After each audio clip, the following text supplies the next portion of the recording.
4個投資基本概念，令你嘅財富穩步增長。投資唔係有錢人嘅專利，而係每個人都應該學識嘅財富增值工具。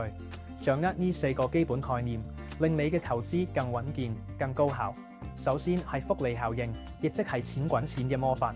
當你嘅投資回報累積入本金後，產生新嘅利息，隨住時間推移，收益會越嚟越驚人。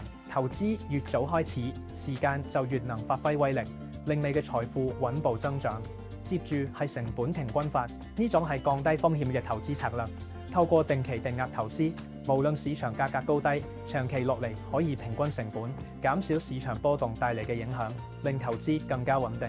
第三係多元資產配置，亦即係唔好將啲雞蛋放晒喺同一個籃。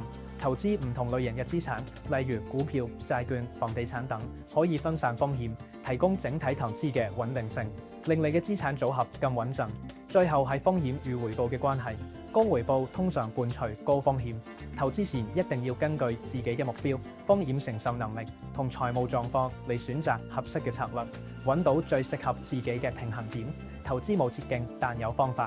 識得呢4個概念，令你嘅財富穩步增長。